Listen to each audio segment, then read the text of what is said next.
Hi friends, it's Miss Blaney here again with another read aloud for this week. And today I want to read a story that has some science connections. And it'll really have a connection to our class because we have pets in our class that are similar to the animals that we're going to read about. So the story is Happy Hermit Crab, a tale of shell seekers. So this story is fiction, so it is make-believe and it was made up by the author. However, it does give us real information and facts about hermit crabs, so we can learn about those. I know you've been learning that animals have different habitats. What type of habitat does hermit crabs live in? Do they live in the rainforest? Do they live in the Arctic? They live near the ocean. That is very right. The only way that our hermit crabs could survive in the classroom is to give them a space that is like their habitat, which is why our hermit crabs live in an area that has sand, water, and food. Let's read the story to learn more about hermit crabs. Remember, the author is Suzanne Tate, and the illustrator was James Melvin. I hope you like this one. Happy Hermit Crab, A Tale of Shell Seekers by Suzanne Tate, illustrated by James Melvin. Happy Hermit Crab lived on an island. Water was all around it. Happy was a land hermit crab. He was happy because he had a safe home. The young crab lived in a snail shell that he found on the island. Many hermit crabs were there. They all lived in shells that once belonged to other creatures. One day, Happy Hermit Crab met an older crab, Auntie Cece. He learned many things from her. "Why do we live near the sea?" he asked. "Hermit crabs must have water to live," Auntie Cece answered. "We begin life as little creatures in the sea. You drifted in the water when you were a baby crab," Auntie Cece said. "You couldn't grow up to be a big crab without water," she added, "and you are growing every day." "Soon I will need a larger shell," Happy said. Happy was like those blue crabs, Crabby and Nabby. He could shed his body shell in order to grow larger. One day, he buried himself in the sand so he would be safe. It was time for him to shed.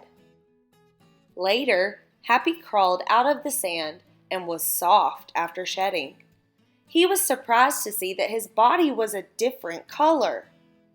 "I will ask Auntie Cece why I changed color," he thought. "But first, I must find a new home to live in right away," he said to himself. "It's scary to have a soft body like this." Happy knew that he might be eaten by another animal when he was soft. He was always a happy crab until it was time to seek a new home. "It's so much trouble," he sighed. Happy looked and looked until he found a new shell, just the right size. But Huey, another young hermit crab, saw it too. Both crabs wanted to grab a new home. Happy moved quickly, turned around, and swung his body backwards into the shell. "Got here first," he chirped. But Huey Hermit Crab cried, "It's mine, not yours." He tried to grab the shell with his claw. "Stop! Go away!" cried Happy.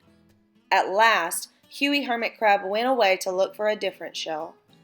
Happy Hermit Crab was happy. "I wonder where Auntie Cece is," he thought to himself. "I want to show her my new home." "Where are you, Auntie Cece?" Happy chirped. "I can't find you. Chirp, chirp." "I'm right here," Auntie Cece answered. "Come see my new shell." "No wonder I couldn't find you," Happy Hermit Crab chirped. "I have a new home to live in, too. And my body is a different color after shedding." "Why did my color change?" Happy asked. "It all depends on what you eat," Auntie Cece replied. Different foods make your body a different color. Now come with me, she said. It's time to get some water beside the sea. Then we will look for some food, Auntie Cece said. That's a good idea, Happy chirped. I'm hungry. Happy Hermit Crab was happy again. He got water from a pool beside the sea and began to feed on little scraps of food. He ate any kind of food, seaweed, or whatever he could find lying on the beach. Just like humans, Happy especially liked food that he hadn't eaten for a while. Hattie, another young hermit crab, came along and began to eat beside him. I was growing so fast, she said. After I shed, I crawled into this shell. But it's not a very good one. I don't feel safe in it. Happy was surprised to see that Hattie was living in a broken bottle. Auntie Cece came crawling up to them. Trash like that hurts animals, she said. I'm glad helpful humans pick up litter and keep beaches clean. Come, we will find a better shell for you, Happy said to Hattie. Hattie Hermit Crab was pleased that Happy would help her. Hattie and Happy crawled along, seeking the right shell for her. They found some empty shells on the beach.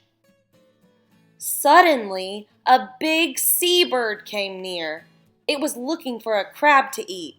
Quick, Happy said to Hattie, crawl into this shell. Hattie Hermit Crab quickly crawled out of her old bottle shell and backed into a new one. Do you feel safe now? Happy asked. Yes, thank you. You are a good friend, Hattie replied.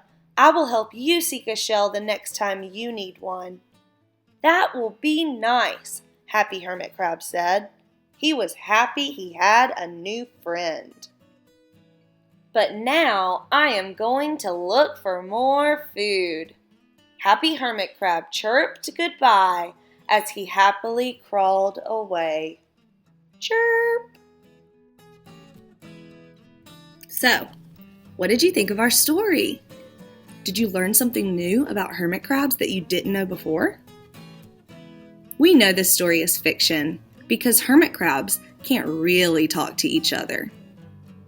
But we did learn some facts on the way through the story.